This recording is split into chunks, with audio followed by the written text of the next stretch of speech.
Bhaktivedanta Swamin iti namine. Namaste Saraswati Deve Gauravani Pracharine. Nirvishesha Sunyavadi Paschatya Deshatarine. Jai Shri Krishna Chaitanya Prabhu Nityananda Shri Advaita Gadadhara Shri Vasadi Gaura Bhakta Vrinda. Hare Krishna, Krishna Krishna, Hare Hare, Hare Rama, Rama Rama, Hare Hare. Jaya Jaya Shri Chaitanya Jaya Nityananda, Jaya Dvaita Chandra Jaya Gaura Bhakta Vrinda. Jaya Jaya Shri Chaitanya Jaya Nityananda, Jaya Dvaita Chandra Jaya Gaura Bhakta Vrinda. Jaya Jaya Shri Chaitanya Jaya Nityananda, Jaya Dvaita Chandra Jaya Gaura Bhakta Vrinda. Hare Krishna. I welcome all the devotees for today's session on this auspicious occasion of Sri Gaura Purnima, the appearance day of Sri Gouranga Mahaprabhu. We'll be discussing the internal or confidential reasons for the appearance of Sri Chaitanya Mahaprabhu. In our previous session, we discussed about the external reasons for Lord Chaitanya's appearance. External reasons are basically reasons in connection with all of us, the conditioned souls.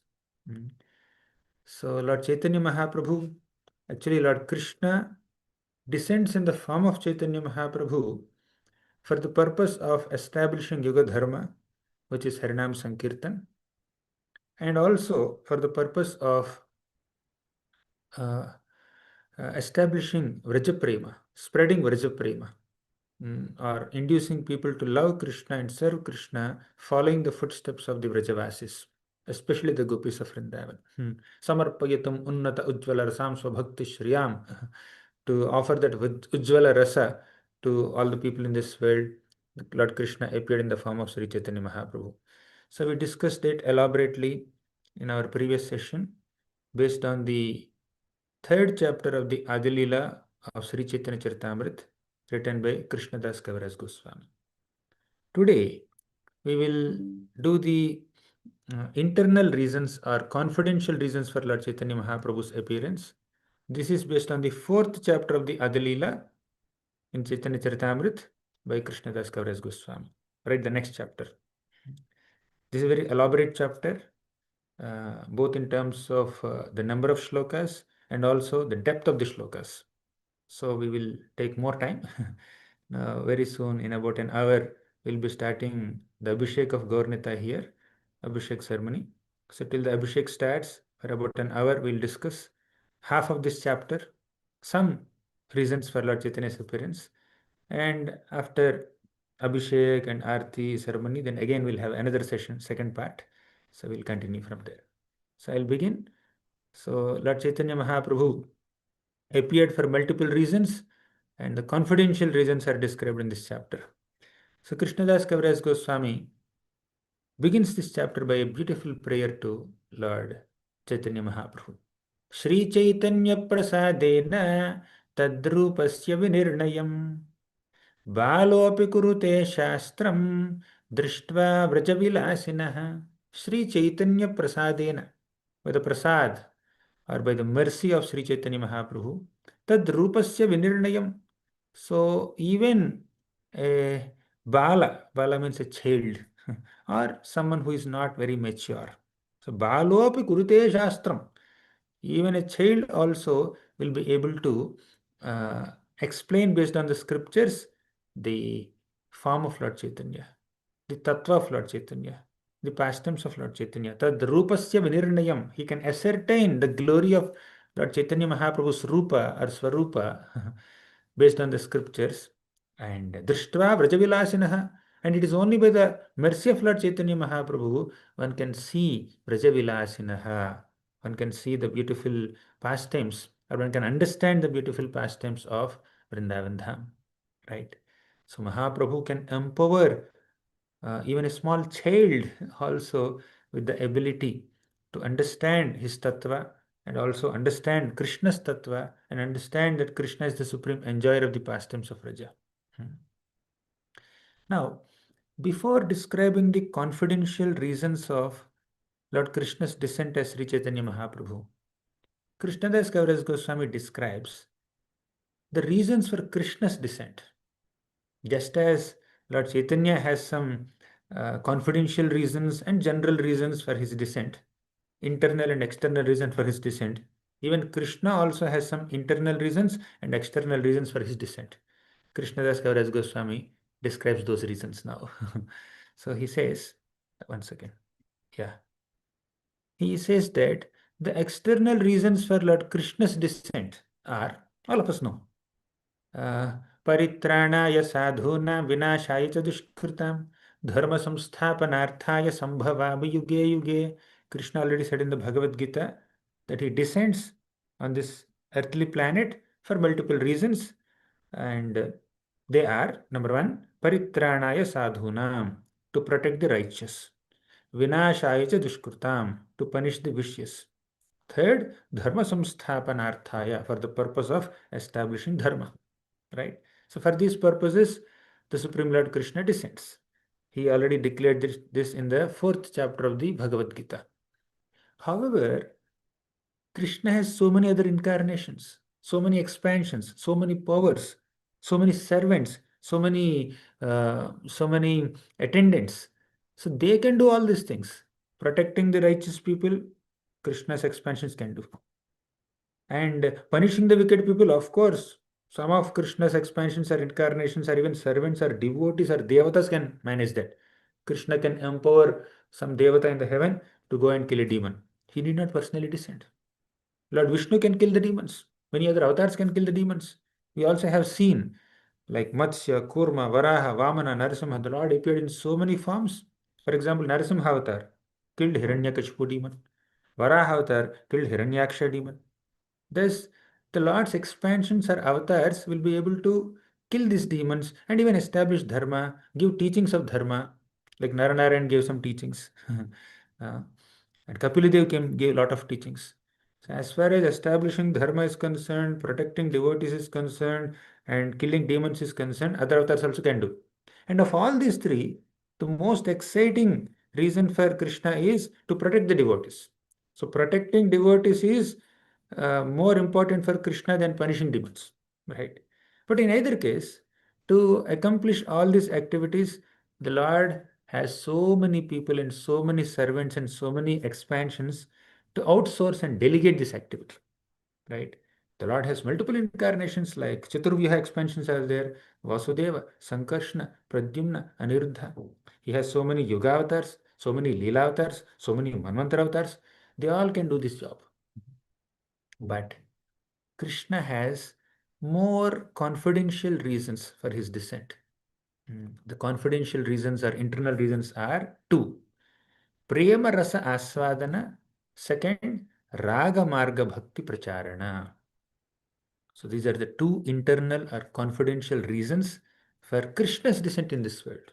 We have not yet began Mahaprabhu's descent. We are only talking about Krishna's descent. So Krishna appeared on this planet to do Prema Rasa Aswadana, means to taste the nectar of prema, love. So, love for Krishna is the ultimate goal of human life. And even Krishna also aspires to experience that love of his devotees and express that love towards his devotees. When you say Krishna Prema, yeah, it's definitely prema towards Krishna, but it is also Krishna's prema. Krishna's prema for us, our prema for Krishna. Right? So Krishna also relishes that prema. When devotees express their love for Krishna, Krishna enjoys it. Krishna relishes it. In fact, Krishna looks forward to taste that prema. And also Krishna expresses his prema for his devotees. Right? Krishna also wants to exhibit his deep love and affection for all his devotees, and especially the devotees who have very developed consciousness, especially the Vrajavasis, like that. So, Prema Rasa Aswadana means Krishna wanted to taste the sweet essence of the mellows of love. That's one reason for his descent. Second reason, second confidential reason is Raga Marga Bhakti Pracharana. Yesterday we already discussed, not yesterday, I think, day before yesterday, in the previous class, one of our previous classes, where we were discussing the mm, uh, external reasons for Mahaprabhu's descent. We mentioned that there are two types of bhakti, Vidhi bhakti and Raga bhakti. Vidhi bhakti means performing bhakti or devotional service to Krishna according to some rules and regulations, protocols, prescriptions, prohibitions. Uh, it's more rule based. But there is another type of bhakti, which is Raga bhakti, that is dependent on spontaneous devotion. Of course, one cannot haphazardly or prematurely jump into raga bhakti or assume that one has raga for Krishna, assume that one has spontaneous devotion for Krishna. So that is possible. Definitely, one can develop that. Till then, one can follow the prescribed rules and regulations and follow the scriptural injunctions and Guru's instructions, and then perform bhakti, vidhi bhakti, as Rupa Goswami has described beginning in the Bhakti Rasamrita Sindhu. But ultimately, one has to develop that raga for Krishna. Initially, as a beginner, one may perform bhakti whether one has raga for Krishna or not, whether one has deep affection for Krishna or not. Still, one can perform bhakti by following some rules and regulations. But with that, one cannot attain Vrajabhava, as discussed in the previous chapter. So, Krishna descends on this planet for Raga Marga Bhakti Pracharana. Raga Marga means that bhakti which has some spontaneity in it. So somebody serves Krishna not just because the scriptures are saying it, not because Guru is saying it, not because one is obliged to do it, but one has a natural affinity for it. One has great eagerness for it. One has raga for it, attachment, affection for it, eagerness for it. That is called raga marga. So Krishna appeared on this planet to do prachar of this raga marga bhakti. Means to expand the glories of and or to induce people to perform raga bhakti, right? So that is Krishna's. These are the purposes of Krishna's descent. So we have seen the internal reasons for Krishna's descent and external reasons for Krishna's descent, right? Now, uh, before his descent, Krishna was contemplating. So Krishna went into a deep contemplation. So he thought, yeah, this one. Very beautiful shlokas. ऐश्वर्य ज्ञानेते सब जगत मिश्रित ऐश्वर्य शिथिल प्रेमे नाही मोर प्रीता आमारे ईश्वर माने अपना कहीन तार प्रेमे वशे आमी नाहाई अधीन. So Krishna started contemplating that Aishwarya Gnanate Sabha Jagata Mishrita. In this entire creation, in this entire universe, there are so many people who are attached to my Aishwarya, who are attached to my majesty, grandeur, opulence. And with that mood of reverence towards my personality, because I'm very grand and majestic and opulent and powerful, people are worshipping me. But I'm not very excited with it. When people are always treating you formally, officially, you also feel a bit not so excited with it, right? We also, even as human beings, we want little more intimacy, more freedom for expression, right? So that formality will kind of slacken one's affection, one's expression. So Krishna also feels that Aishwarya Sithila Prema Nahi More Prita means prema that is slackened by Aishwarya Gnana is not very pleasing to me. Amare Ishvara Mane Appana Kahina. So if somebody considers myself as Ishvara and themselves as Hina. So Krishna is Ishvara. If a devotee thinks that, oh, Krishna is the supreme controller and I am an insignificant person, Hina, Tare preme vashe ami naha yadhina. I cannot come under such a devotee's control. Now, we all are supposed to understand that Krishna is Ishvara and we are Hina. Philosophically, Siddhantically, there is nothing wrong in it. Right? And in fact, that is necessary for a sadhaka bhakta to feel that Krishna is Ishvara and we are Hina. We are very fallen. Mahaprabhu also taught, Tranadapi sunichena taror api sahishnana. Consider yourself very lowly and fallen.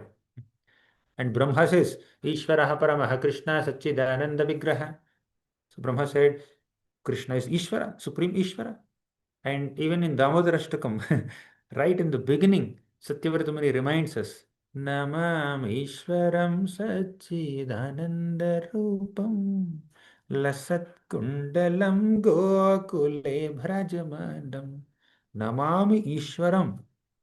Although Satyavratamani is writing this beautiful prayer, Ashtakam, to glorify Damodar Leela, which is very sweet, loving exchange between Krishna and his mother. Still, Satyavratamani is reminding all of us that Krishna is Ishvara.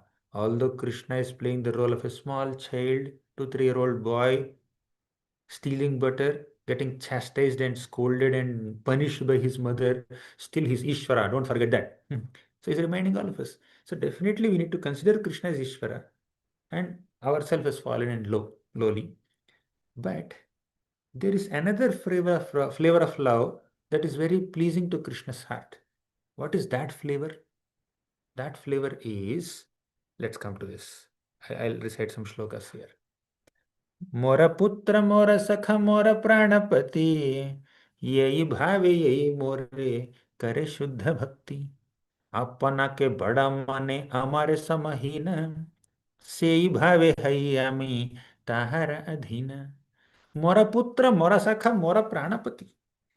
If a devotee considers that Krishna is mora putra, he is my son, like Yashoda Mata considers Krishna as her son, Nanda Maharaj considers Krishna as her son, then mora sakha, all the little gopas of Vrindavan like Sridama, Sudama, Stoka Krishna, Madhumangal, they all consider Krishna as their sakha. Sakha means friend. Then mora pranapati, like Srimati Radharani and all the younger gopis of Vrindavan, they consider Krishna as their pranapati, their beloved, their lover. Yehi bhave se yehi more kare shuddha bhakti. So if somebody considers Krishna as their intimate friend or a beloved son or a lover and thus perform bhakti, shuddha bhakti, pure devotion, devotional service, then Krishna becomes so attracted. Now Krishna further says, Apana ke bada mane amare ham samahina. If a devotee considers oneself bada, big, amare samahina, and considers Krishna as equal or inferior, sei bhave hai ami tahara adhina. I will come under the control of their devotion. In the previous set of shlokas, what did Krishna say? See the last line here. Tara preme vasha ami nahai adhina. So, हमारे ईश्वर माने, if somebody considers Krishna as Ishvara and consider oneself as inferior, then Krishna will not come under the control of such a devotee's devotion. But see the second set. Apana ka bada mane, if a devotee considers himself or herself superior and considers Krishna as equal or inferior, then Krishna will come under the control of such a devotee. Basically, he's talking about Vrindavan Vasis. So Vrajavasis never consider Krishna as Ishvara, as Supreme God. Even if Krishna lifts this big Govardhan mountain right in front of their eyes, even if Krishna kills this great mountain like demon Arishtasur, even if Krishna bifurcates the beak of Bakasur and kills him right in front of their eyes, even if Krishna dances on the hoods of Kaliya and subdues Kaliya, none of the Vrajavasis think that Krishna is God. They may be impressed with his power, but many of them or most of them feel that Krishna is powerful because of the blessings of Narayana. Once, when Krishna was a small baby, hardly 3 months old, Gargamani came to Vrindavan. He came to Nanda Maharaj's home. He said, your son has qualities equal to Narayana. Narayana samogunaihi. Your son has qualities equal to Narayana, so you should protect this son nicely. So since then, Nanda Maharaj and those who are aware of this prediction or words of Gargamani, they somehow feel that, oh, Krishna is doing all the superhuman activities in Vrindavan. That is because Narayana has empowered him. They never consider Krishna as God. But there are some younger boys, Gopas. They personally witness that Krishna is swallowing forest fire or killing Vatsasur demon or killing Aghasur demon, etc. They consider that, oh, Krishna must be a great devata coming from heaven. That's why he's able to swallow this forest fire. But if Krishna is a devata, we are also devatas because we are his friends. So they, even if they sometimes momentarily think that Krishna is so great, that feeling doesn't exist in their mind for more than a second, just like lightning cannot exist in the clouds for more than a second. So, and Krishna loves that because they have pure love for Krishna. These Vrajavasis, they don't love Krishna because Krishna is Ishvara. They don't love Krishna because Krishna is the supreme master, controller, proprietor, enjoyer, creator, or punisher, chastiser of demons. They don't love Krishna because of Krishna's position or power or opulence or grandeur or majesty or designation. They love Krishna because he's Krishna. They love Krishna because they connect with Krishna's sweetness, Krishna's personality, Krishna's personal attributes more than Krishna's powers, right? So Krishna comes under the control of such devotees. That's what he's saying. Sei bhave hayami tahara adhina. So then he says, Bhakti in any mode to Krishna brings Krishna, impresses Krishna's heart and also brings immortality that raises one above the level of cycle of birth and death. Hmm. Now, for example, Mother Yashoda, she binds Krishna with motherly love. And all the Gopas, they sometimes climb on the shoulders of Krishna. They play with Krishna and they in their game they make themselves into teams and they say that whoever wins this game, the winners, the members of the winning team will climb on the shoulders of the losers and the losers have to carry them on their backs, on their shoulders. And somehow inconceivably Krishna loses and other Gopas win. Balramji's team win and Krishna's team loses. And Krishna and other members in his team are they carry the members of Balaramji's team on their shoulders. See, Krishna is carrying. We know Garuda is carrying Krishna. Hanumanji carries Krishna. But you don't see uh, Ram carrying Hanuman or Vishnu carrying Garuda. Of course, they may happen in some special exceptional cases, but generally speaking, the Lord has his own official, formal, great carriers, and they carry Krishna. But here, Krishna is carrying the Gopas. And what about Radharani? Sometimes she becomes very angry with Krishna, and Krishna has to beg Radharani appease her. One day, Srimati Radharani was teaching some music, some ragas, some melodies to Krishna. And uh, she teaches very nicely, sweetly, perfectly. But Krishna is singing all wrong. He's singing in wrong ways. And Radharani says, no, no, not like that, not like that, sing like this. And again, Krishna makes a mistake. Again, Radharani, with great patience and tolerance, she is trying to teach him again and again and again. And Krishna is again making mistakes. At one point, Radharani realizes that Krishna is purposely singing in a wrong way. He's deliberately making a mistake. Not that he's unable, not that he's unable to sing properly, but he's purposely not singing properly just to tease her or trouble her. So then Radharani becomes very angry. Then Krishna falls at Radharani's feet and begs her, I'm sorry, I'm sorry. You see, then sometimes to please Radharani, Krishna takes the form of a peacock and then dances like a peacock in front of Radharani. Then Radharani calms down. She gives up her angry mood and she becomes like Kippy hen and they both dance. So you can't find this kind of activities happening in Vaikuntha or Ayodhya and other places where the Lord is exhibiting a deeper level of intimacy here with his devotees, especially the Vrajavasis, right? And Krishna wants that. Krishna feels that I I enjoy this flavor more. Mhm. So he says, Vrajera Nirmala Raga Suni Bhakta Gana Raga Marge Bhajayena Chadi Dharma Karma. So Vrajera Nirmala Raga Suni Bhakta Gana. Oh devotees, please hear about Vrajera Nirmala Raga. Mala means contamination. Nirmala means completely devoid of any contamination, means complete purity. So they have absolutely no material desires or no, not even conceptions of reverence also. Reverence is not wrong, but they are in such a high level of prema, deep level of bonding with Krishna and very high level of intimacy with Krishna that they don't even remember that Krishna is the Supreme Lord. They are not even aware consciously that Krishna is the Supreme Lord.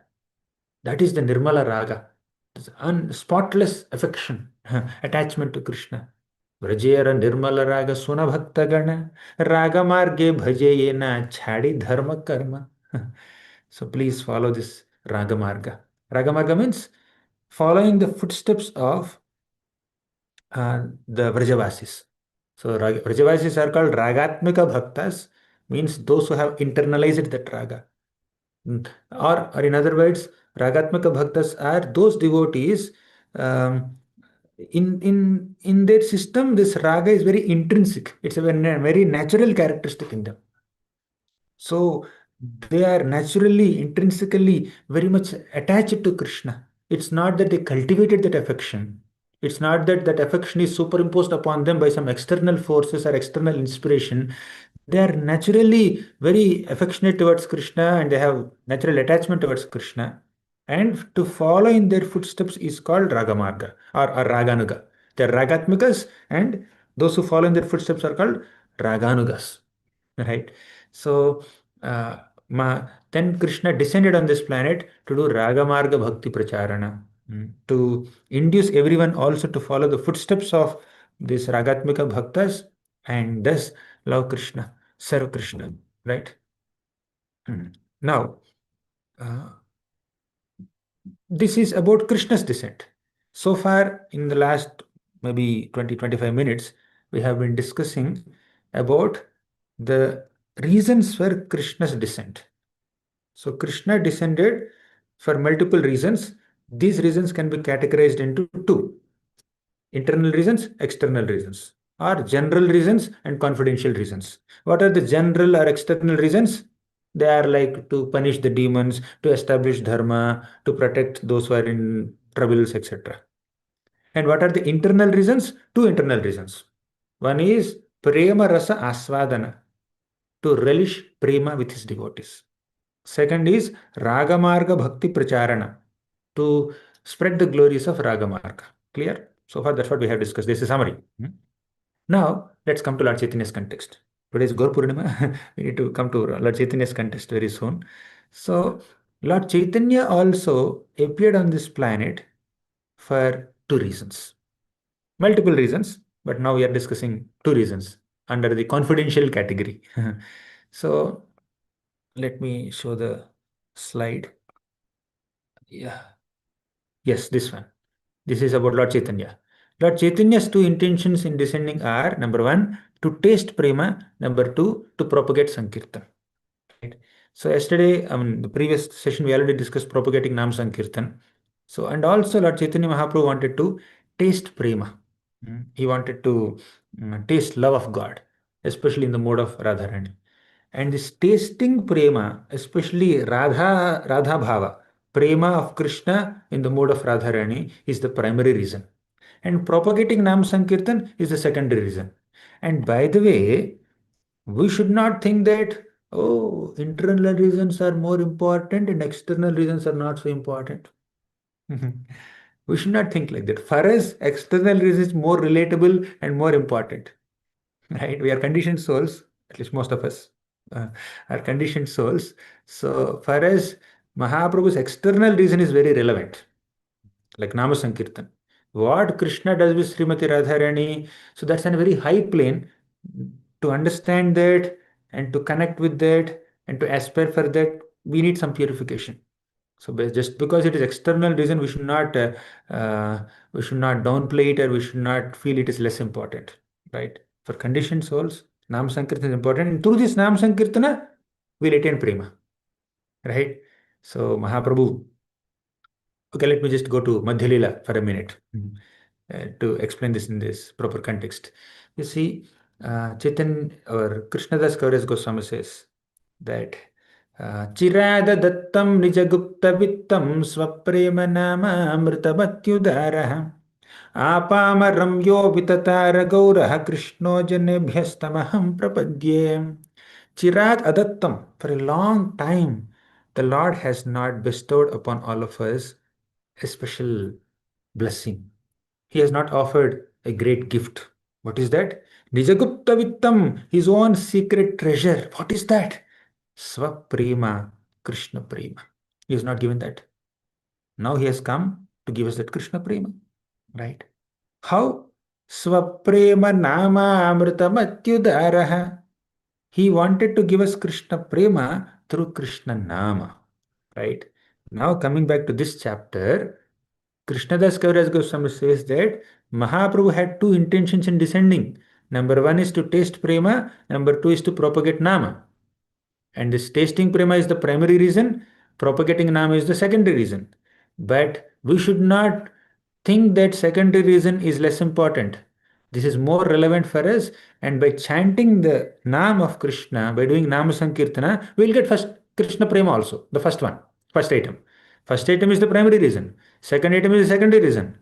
But by accepting this gift of Nam Sankirtan from Krishna, we will taste the first gift also, which is Prema. Nam will give us Prema. And Lord Chaitanya Mahaprabhu garlanded the whole world with the wealth of Nam and Prema. Prema comes through Nama. And Mahaprabhu did Achar also and Prachar also. So Achar means he is personally chanting the holy names of the Lord. Now Mahaprabhu, he is chanting Krishna's names. He is doing Nama Sankirtan, Harinam Sankirtan. Now that if that Harinam Sankirtan is meant to be uh, a process that gives us prema, and if the Lord already possesses that great prema in the mood of Srimati Radharani, why should he follow this process of Nama, chanting Nama? So, Nama Sankirtan is not only the means, it is also the goal. Now, in the beginning, Nama Sankirtan is the means or the sadhana to attain the goal of Krishna Prema. You chant Nama to attain Prema. But what happens after attaining Prema? You will give up Nama? No. You will chant Nama with Prema. First, we will chant Nam of Krishna to attain Prema of Krishna. After attaining Krishna Prema, we chant Nam with Prema. Right? You chant Nam to attain Prema. After attaining Prema, you chant Nam with Prema. Like that. Thus, Nam Sankirtan is relevant not only in the sadhaka stage, it is also relevant in the sadhya stage also. In the sadhita stage also. So, it's not just our attainable goal. After attaining that goal also, we continue to chant the names of Krishna. Mahaprabhu is chanting. Is it sadhana bhakti? When Mahaprabhu is chanting Hare Krishna Mahamantra, either on beads or dancing during Rath Yatra or dancing in Jarikhand or dancing anywhere? Is it like a part of sadhana? Oh, he's trying to attain Krishna. He's already having Krishna prema, but still he's chanting Krishna Nama. So now as sadhakas, we may chant the holy names of Krishna as sadhakas. And sometimes we may get tired or bored or exhausted or inattentive or doze off or think of something else or check smartphones. We do so many things while chanting Krishna's names, which we are not supposed to do. We may do all these things. But once we attain that Krishna prema, sincere absorption in love of God, so with love, with prema, when we chant Nama, the taste of Nama is like on a different plane only. Right? Even now also, as sadhakas, we can experience a glimpse of it. Just let's compare our way of chanting inattentively while checking phone or while walking here and there, and compare that quality of chanting, the quality of relish in chanting with chanting during an ecstatic kirtan when a pure devotee is leading the kirtan. or chanting in the presence of 100 Vaishnavas on Gaura Purnima day after Mangalarti in the temple hall. Say your guru is sitting right in front of you. He's chanting Hare Krishna, Krishna Krishna, Hare Hare. And you got an opportunity to chant in front of your spiritual master and many other Vaishnavas. So there the quality of relish of Krishna's name will increase, naturally increase because of the ambience, because of our own attention, basically. Right? When we are, ambience has its role to play, but when we have some eagerness to take benefit of that ambience and then chant with more absorption and more attention, we can relish that name better. When we concentrate, when we are attentive, when we try to pull the mind back and focus on the holy name, we can taste the holy name much better, right? Even in sadhaka stage. And by doing so, when we attain prema, after attaining prema, the holy name appears much tasty, tastier than everything else. Radheti nama navasundara sidhu mugdham Krishneti nama madhuradbhuta gadha dugdham Sarvakshanam surabhiraga himena ramyam Kritva tadaiva pibame rasanekshudarte. We discussed it in one of our previous sessions. Srimati Radharani's name, or when we say Hare in Hare Krishna Mahamantra, we are addressing Srimati Radharani.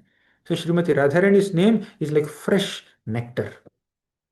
And Krishna's name, Krishneti Nama Madhura Adbhuta Gadha Dugdham. Krishna's name is like wonderful, condensed, sweet milk. Condensed milk. Radharani's name is nectar, Krishna's name is condensed milk. The combination is Hare Krishna Mahamantra. When we add to this combination the ice, the hima, the ice of our eagerness, our enthusiasm, our attachment, our concentration, then our thirst will be mitigated. Kritva tadaiva pibame rasanekshudarte. Oh tongue, don't remain thirsty for a long time.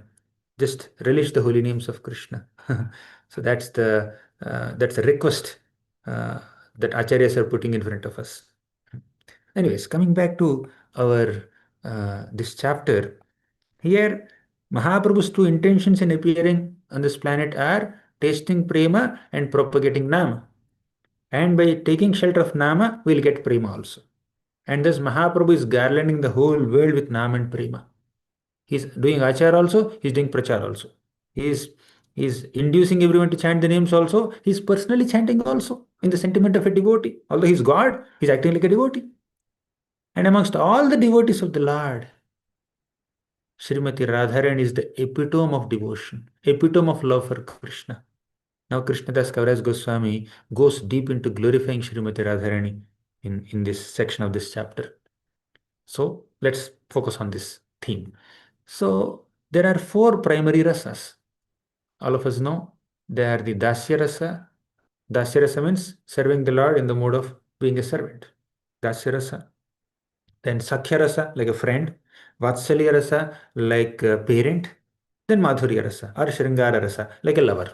And Srimati, and of these four rasas, this final rasa, which is Madhurya rasa, is the best, is the ultimate. Shringara rasa is the highest. If you do an impartial comparison of all these four prominent rasas, Madhurya rasa has the greatest sweetness, right? And it is acknowledged in so many scriptures. And in that Madhurya rasa, there are two divisions. One is Swakiya, second is Parakiya. Swakiya means wedded love. Means there is marriage tie also. Like this Swakiya Bhava is there in the queens of Dwaraka. Krishna's queens in Dwaraka love Krishna in the Swakiya flavor. But the gopis of Vrindavan, they love Krishna in the Parakiya flavor. Even without an official tie of marriage, the love of these gopis is unlimited for Krishna. So, amongst all the devotees of Madhurya Rasa, and in that Madhurya Rasa also amongst all the devotees of Parakiya Bhava, Srimati Radharani is the topmost. You see, Bhakti is the supreme path that connects us to Krishna. And that Bhakti has four prominent rasas. Of these four prominent rasas, Madhurya Rasa is prominent. And in the Madhurya Rasa, there are two flavors, Parakya and Swakiya. Of these two, Parakya is the highest. And amongst all the devotees who have that Parakya Bhava, Srimati Radharani is the topmost. Means she is the topmost devotee of Krishna. She is the supreme goddess of devotion. Whatever little devotion we have for Krishna, that small bit of devotion that we have for Krishna, is a small amsha of her devotion to Krishna. We all are amshas of Krishna. Krishna said in the Gita, Mamaivaamso jiva loke jiva bhutas sanatanaha. We are all amshas of Krishna. And our devotion is amsha of Radharani's devotion for Krishna. Krishna is the supreme Lord, and Radharani is the supreme goddess of devotion. Radharani's love is pure, mature, and surpasses everyone else's love for Krishna. व्रजवधु गणेरयि भाव निरवधि तार मध्य श्री राधाय भाविर अवधि व्रजवधु गणेर यही भाव निरवधि. So this love for Krishna is very intense in the personalities of the Vrajavasis. Well, Vrajavadhus means the ladies, the damsels of Vrindavan, the gopis. Tara madhye Shri Radhaya bhavera avadhi. Amongst all the Vrajavasis, amongst all the Vrajagopis, Srimati Radharani's love for Krishna is the supreme limit. को वा जानाति राधां परमरसचमत्कारमाधुर्यसीमाम् एकश्चैतन्यचन्द्रः परमकरुणया सर्वमाविश्चकार. को वा जानाति राधां परमरसचमत्कारमाधुर्यसीमाम्. Seema means limit, the epitome, the highest. Srimati Radharani's love for Krishna is the epitome of Madhurya Bhava, Madhurya Seema. So Tara Madhya Shri Radhaya Bhavera Avadhi. So Radharani's love for Krishna is pure, mature, and excels everyone else, surpasses all others. And in fact, whatever devotion the other gopis have for Krishna, whatever love they have for Krishna, is a small part of Radharani's love for Krishna. In fact, they are Radharani's expansions, right? So now, coming to Krishna's contemplation, Krishna desired to taste that devotion of Srimati Radharani. Actually, we are discussing the topic of the confidential reasons for Lord Chaitanya Mahaprabhu's descent, right? There are three confidential reasons. I don't think now I'll be able to come there. I will come in the next part. After a couple of hours, we are again having the second session. Then I'll discuss that. But Krishnadas Kaviraj Goswami describes these confidential reasons for Lord Chaitanya Mahaprabhu's descent in two shlokas, not in one shloka. In these two shlokas, which are the fifth and sixth shlokas of Mangalacharan, in the fifth shloka, Kaviraj Goswami gives a prelude. In fact, he describes Gaura Tattva. So, understanding Gaura Tattva, in short, understanding that Gouranga Mahaprabhu is a combination of Radha and Krishna, is very essential for us to understand the three confidential reasons for his descent. Krishna descended as Chaitanya Mahaprabhu to fulfill his three unfulfilled desires. What are these three unfulfilled desires? We'll see in the next shloka. But before understanding the three unfulfilled desires of Krishna in connection with Radharani, we need to understand Gaura Tattva. We need to understand how Gouranga is connected to Krishna and Radha. What exactly is the dynamics between these three personalities, Gaura, Krishna, Radha, or Radha, Krishna, Gaura. So all three. So let's understand this in the whatever time we have before Abhishek, and after that we'll go to the next shloka. So now I am going to show you the fifth shloka of Mangalacharan, which is again quoted in this shloka in this chapter by Kaviraj Goswami. Yeah,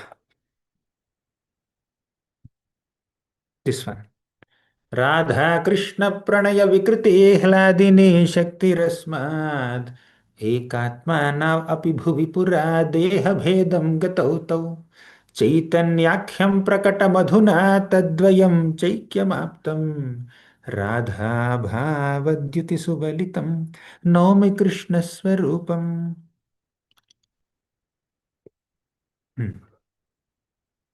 He says, in short, Lord Chaitanya Mahaprabhu is a combination of Radha and Krishna. He is the combined form of Radha and Krishna.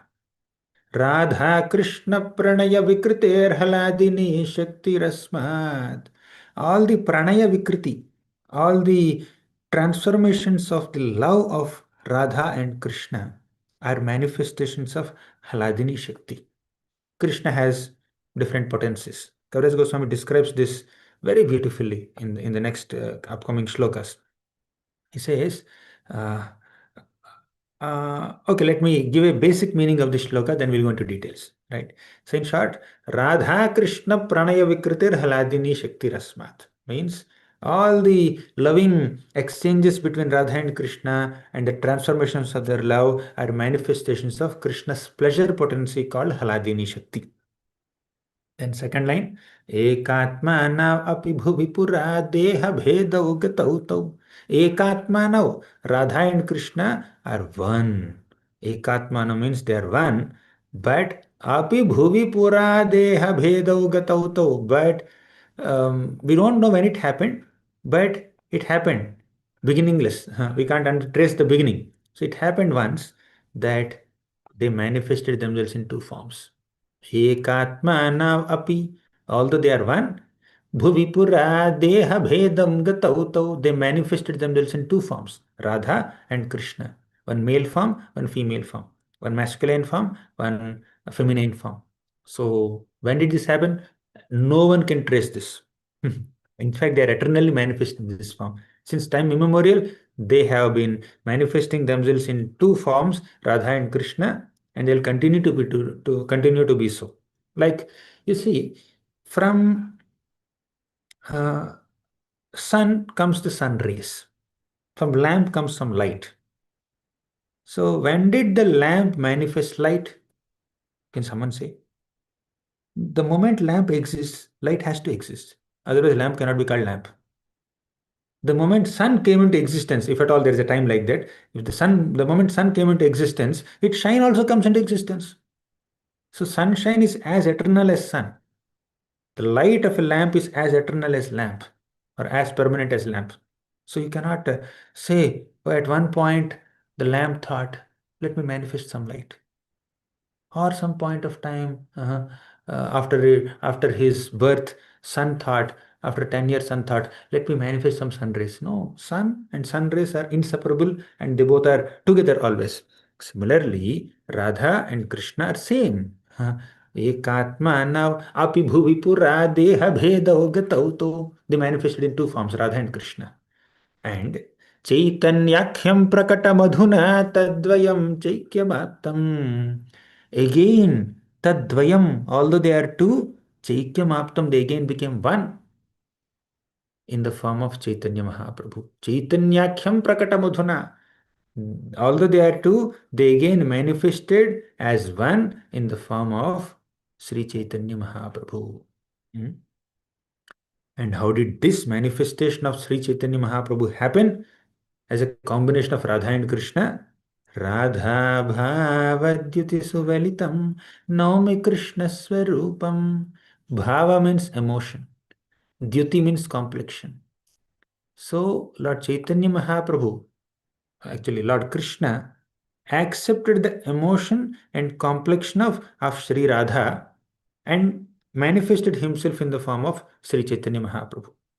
So Sri Chaitanya Mahaprabhu is Krishna himself, but with the complexion of Radharani in the mood of Radharani.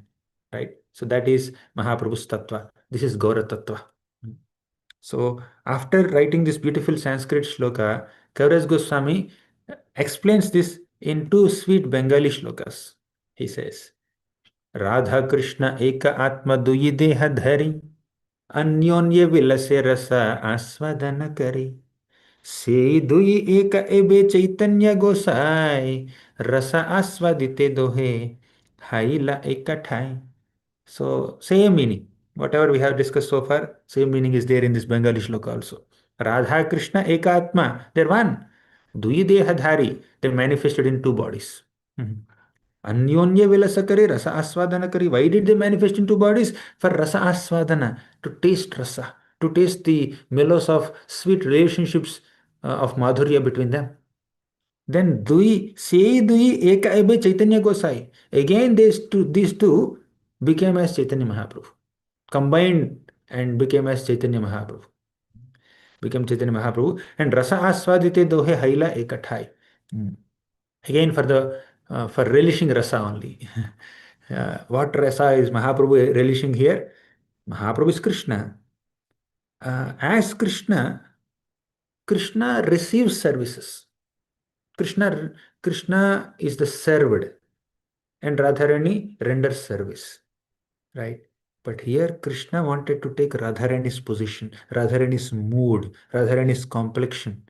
What is her complexion? Taditsu Varna Champaka Pradipta Gaura Vigrahe Mukha Prabha Parasta Koti Sharadendu Mandale विचित्र चित्र संचराच्य कोरशावलोचने कदा करिष्यसि हमां कृपा कटाक्ष भाजनम् तडित सुवर्ण Champaka. Radharani's complexion is like a beautiful, brilliant, effulgent golden champa flower. Pradipta Gaura Vigrahe, she is shining brilliantly in this golden form. Mukha Prabha Parasta Koti Sharadindu Mandale. Her Mukha Prabha, her effulgent face, is like 10 million moons put together. Mukha Prabha Parasta Koti Sharadindu. Koti means 1 crore. Sharada Indu means the moon in Sharad Purnima night, right? Generally on Purnami night, moon is beautiful. But on Sharat Purnima night, moon is more beautiful, right? And you bring 10 million Sharat Purnima moons at one place, and the combined effulgence of this 10 million Sharat Purnima moons is put to shame by the brilliance by the effulgence of Srimati Radharani. That is her beauty. Mukha Prabha Parasta Koti Sharadendu Mandale. Her Mukha Prabha, her brilliance of her face, defeats the combined effulgence of 10 million moons, Sharat Purnima moons, right? And Krishna accepted that complexion. And what about her devotion? My God, as I said sometime back, whatever devotion any devotee of Krishna has in his or her heart has its source in Radharani's heart. Radharani's devotion. She is the supreme goddess of devotion. She is the supreme personification of devotion. And Krishna accepted the devotional mood also. He accepted her complexion, he accepted her devotional emotion, and became Lord Chaitanya. So that is Lord Chaitanya's tatwa. And why did this happen? Because Krishna has 3 unfulfilled desires. Those desires we will see in the next session, but there's a little more beautiful explanation on this shloka about Radharani's tatva.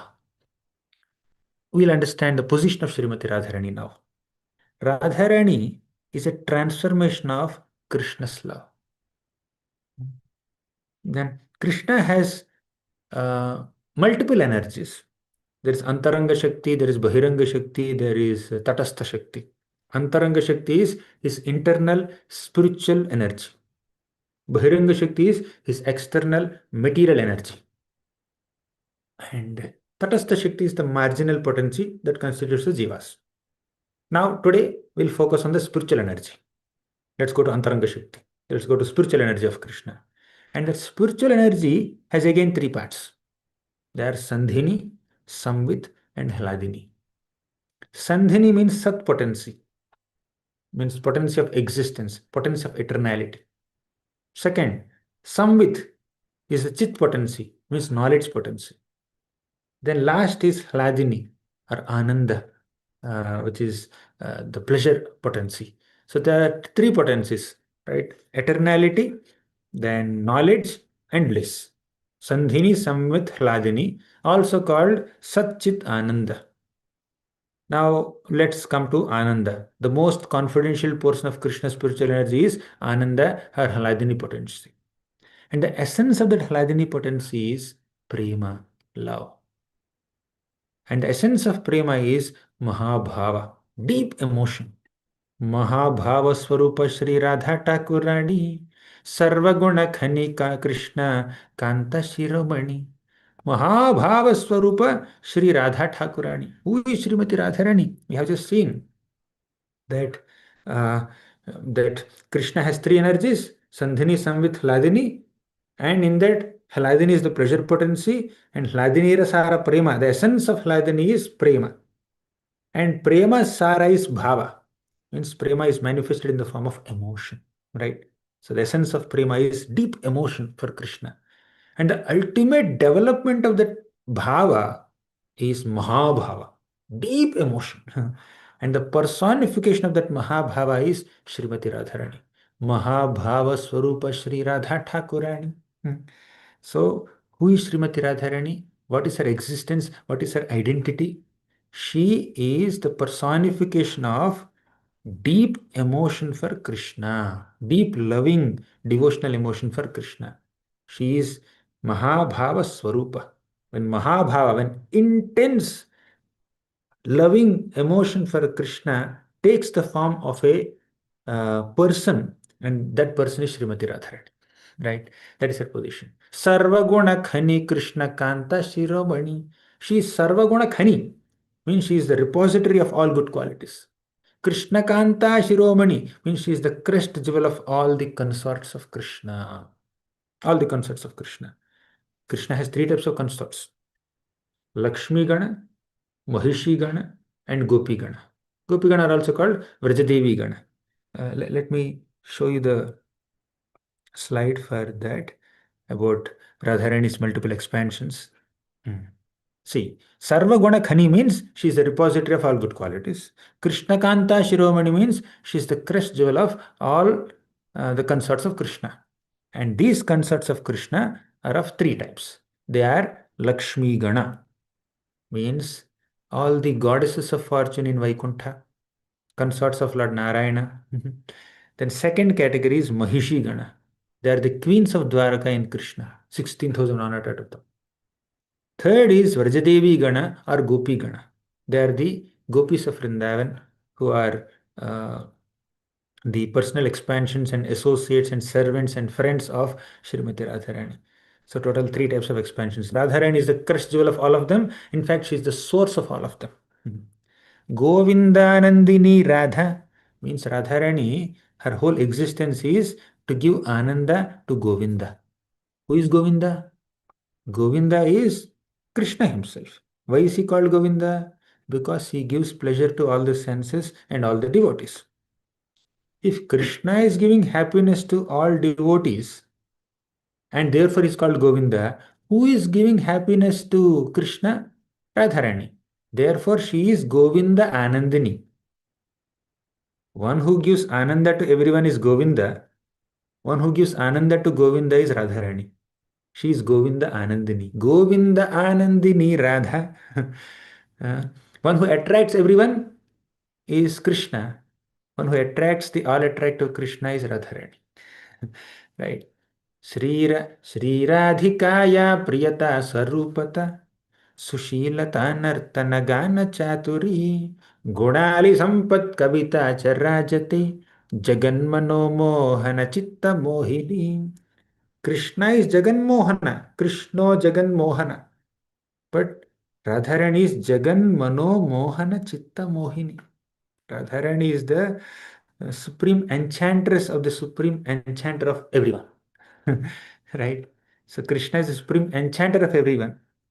And Radharani is the enchanter of the mind of one who enchants everyone's minds. That is Krishna. So Govinda, Anandini, Radha. Then Govinda Mohini. Krishna does sammohan. He captivates everyone. But Govinda Mohini means Radharani captivates Krishna also. Govinda Sarvasva. Radharani is everything for Krishna. Krishna considers that without Radharani I am bankrupt. I have no existence. Simple logic. Sometime back I was giving the example of lamp and light, right? Sun and sunshine. See, if the lamp has no light, can it be called lamp? Similarly, if there is no Radharani, there is no existence for Krishna. And if there is no Krishna, there is no existence for Radharani. They are together. They are one. Govinda Sarvasva means Radharani is the be all and end all of Krishna, Govinda. Sarva Kanta Shiromani, we already discussed it. She is the crest jewel and the source of all the consorts of Krishna. Now, in this context, Krishnadas Kaviraj Goswami uh, beautifully quotes this shloka and explains it very nicely. Devi Krishnamayi Prokta Radhika Paradevata Sarva Lakshmi Mayi Sarva Kantihi Sammohini Param. Very beautiful and sweet shloka, which is often quoted by devotees, especially on Radhashtami day. Right? So the shloka is Devi Krishna Mayi Prokta Radhika Paradevata Sarva Lakshmi Mayi Sarva Kantihi Sammohini Para. Now let's understand this shloka line by line, no, word by word. First is Devi. What is Devi? Devi refers to one who is very resplendent and most beautiful. Srimati Radharani is resplendent and most beautiful and the lovely abode of worship and loving sports of Krishna. Therefore, she is called Devi. Sometimes she is called Radha Devi. Devi. Second word, Krishnamayi. Krishnamayi means one who is filled with Krishna. Her mind is filled with Krishna. Her senses are filled with Krishna. Her eyes are filled with Krishna's form. Her ears are filled with Krishna's flute song. Her nose is filled with the fragrance coming from Krishna's flowers and Krishna's natural transcendental body. Her hands are fully engaged in Krishna's service. Her legs walk in the direction where Krishna is. Her heart is filled with love for Krishna, devotion for Krishna. Her mind is agitated by Krishna's thoughts oftentimes. Therefore, she is Krishnamayi, one who sees within and without only Krishna. For her, inside her heart, there is only Krishna. When he opens her eyes and sees outside, everywhere she sees only Krishna and no one else. नामानि प्रणयेन ते सुकृतिनां तन्वन्ति तुण्डोत्सवम् धामानि प्रथयन्ति हन्त जलधा श्यामानि नेत्राञ्जनम् सामानि श्रुतिसस्कुलिं मुरळिका जातान्यलङ्कुर्वते कामानि वृतचेतसामिह विभो नाशामि न शोभते नामानि प्रणयेन ते सुकृतिनाम्. Srimati Radharani, whenever she chants the name of Krishna, her heart dances in jubilation, and it's like Krishna dancing on her tongue. Tunde Tandavini Ratim Vitanute Tundavali Labdhaye. So Krishna is dancing on her tongue. Nama, it's like a Tundotsava, it's a great celebration for her tongue whenever she utters the name Krishna. Krishna. नामानि प्रणयेन ते सुकृतिनां तन्वन्ति तुण्डोत्सवम् धामानि प्रथयन्ति हन्त जलदा श्यामानि नेत्राञ्जनम्. And the real netranjan for her, for the real black ointment on her eyes is Krishna's blackish form, Shamsundar form. Shamani Netranjanam Samani Shruti Saskuli Muralika Jatanyalankurvate. The Alankar, the decoration for her ears is Krishna's Murali song, the sweetness of Krishna's flute. That is her ear. Therefore, she is Krishnamayi. The decoration of her ears is Krishna's flute song. Decoration of her tongue is the name of Krishna. Decoration of eyes is the form of Krishna. Like that, all her senses are filled with Krishna. Therefore, she is Krishnamayi. So now we have seen the meanings of the words Devi and Krishnamayi. Devi Krishnamayi Prokta, she is called Devi and Krishnamayi. Radhika Paradevata. She is also called Radhika. Why is she called Radhika? Because she does the supreme Aradhana of Krishna. Aradhana means worship. Aradhana means worship, and Radhika is one who does the best Aradhana of Krishna. And she is Paradevata. Paradevata means she is supremely transcendental goddess. Right? She is supremely worshipable goddess, transcendental goddess. She is the protectress of all. She is the mother of entire universe, Paradevata. Then Sarva Lakshmi, she is the original source of all Lakshmis in Vaikuntha. I already discussed it. She is the source of Lakshmi Gana, Gopi Gana, and Mahishi Gana. She is the source of all of them. Then Sarva Kanti means her Her body is the source of all luster, source of all effulgence. All beauty and luster rest in her divine transcendental form. And all the desires of Krishna rest in her and fulfilled by her. Even before a desire manifests in Krishna's mind, Radharani makes arrangements for the fulfillment of his desire. You see? So Krishna should just even think about it. Even the thought is just developing in his mind. I want to eat this. I want to see this. I want to do this. I want this. As soon as the desire simply begins to manifest in the mind of Krishna, Radharani makes all arrangements to fulfill the desire. She's thoroughly Krishna conscious, right? Recently, we were discussing the ninth canto of Srimad Bhagavatam in our Bhaktivedanta course. There, four types of sons are described. In that context, we are discussing four types of disciples. Hmm. The first class disciple is one who understands the mood of the spiritual master, mood of the guru, and immediately renders service. But the second class disciple is one who executes the service only after the guru expresses his desire, only after the guru gives the instruction. And third class disciple is one who delays and doesn't do it very nicely, or he kind of creeps or complains or gets doesn't fourth class disciple is one who doesn't serve only. So now let's talk about the first class disciple. First class disciple is one who just understands the mood of the guru, and then before even the guru expresses it, just does it.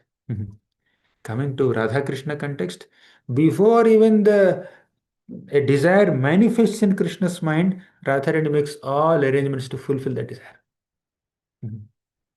Sammohini para.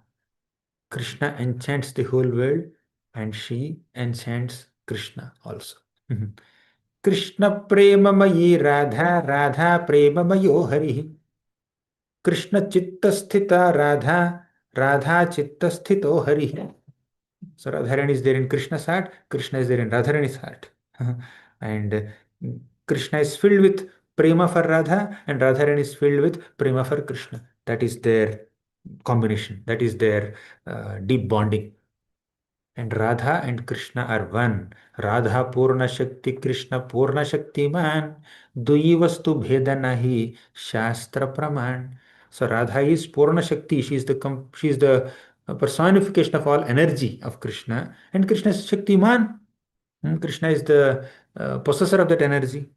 So without energy, energetic person has no meaning. Without energetic person, energy has no existence.